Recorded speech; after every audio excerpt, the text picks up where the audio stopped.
வங்கக்கடலில் உருவாகும் டிட்வா புயல் வட தமிழ்நாட்டை நோக்கி நகர்ந்து வரும் என வானிலை ஆய்வு மையம் தெரிவித்துள்ள நிலையில் சென்னை தலைமைச் செயலகத்தில் முதலமைச்சர் மு.க.ஸ்டாலின் ஆலோசனை நடத்தினார். விவரங்களை செய்தியாளர் ராஜகுமரன் வழங்கிட கேட்கலாம். ராஜகுமரன், வணக்கம். விவரங்களை சொல்லலாம்.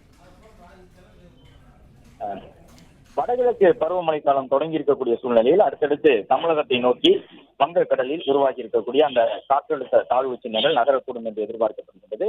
அதற்காக அரசு தரப்பிலிருந்து பல்வேறு நடவடிக்கைகள் எடுக்கப்பட்டு வருகின்றன.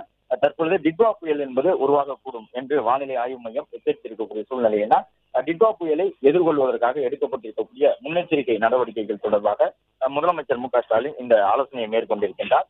தலைமைச் செயலாளர், உள்துறை, பேரிடர் நிர்வாகத்துறை செயலாளர் உள்ளிட்டவர்களுடன் நடைபெற்று வரக்கூடிய இந்த ஆலோசனை கூட்டத்திலே பேரிடர் மேலாண்மை துறை சார்பில் மேற்கொள்ளப்பட்டிருக்கக்கூடிய சிறப்பு முன்னேற்பாடு பணிகள் தொடர்பாகவும் இந்த புயலை எதிர்கொள்வதற்காக எடுக்கப்பட வேண்டிய முக்கிய நடவடிக்கைகள் தொடர்பாகவும் ஆலோசிக்கப்பட்டு வருகின்றது.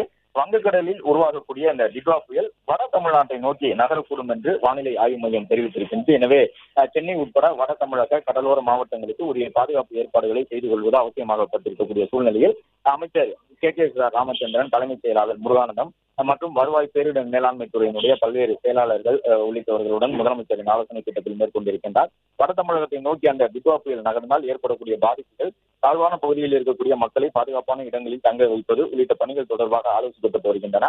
மேலும் பொதுமக்களை நிவாரண முகாம்களில் தங்க வைக்கக்கூடிய சூழ்நிலை வந்தால் அவர்களுக்கு தேவையான ஏற்பாடுகளை செய்து கொள்ள வேண்டும் என்று மாவட்ட நிர்வாகங்களுக்கு அறிவுறுத்தலை வழங்க வேண்டும் என்றும் முதலமைச்சர் அறிவுறுத்தியிருக்கின்றார். டிட்வா புயல் தமிழ்நாட்டில் குறிப்பாக வட தமிழக கடலோர பகுதிகளை நோக்கி நகரக்கூடும் என்று சொல்லப்பட்டிருக்கக்கூடிய நிலையில்தான் மேற்கொள்ள வேண்டிய பணிகள் தொடர்பாக கூட்டத்தில் விவாதிக்கப்பட்டு வருகின்றது. ஏற்கனவே வடகிழக்கு பருவமழை காலத்திற்கு தயாராகி பல்வேறு முன்னெச்சரிக்கை நடவடிக்கைகள் மேற்கொள்ளப்பட்டிருந்த நிலையில் அடுத்த கட்ட பணிகள் தொடர்பாக முதலமைச்சர் இந்த ஆலோசனையை மேற்கொண்டிருக்கின்றார். பிளே ஸ்டோர் மற்றும் ஆப் ஸ்டோரில் இருந்து பாலிமர் செயலியை QR கோடு மூலம் பதிவிறக்கம் செய்யுங்கள். செய்திகளை உடனுக்குடன் பெறுங்கள்.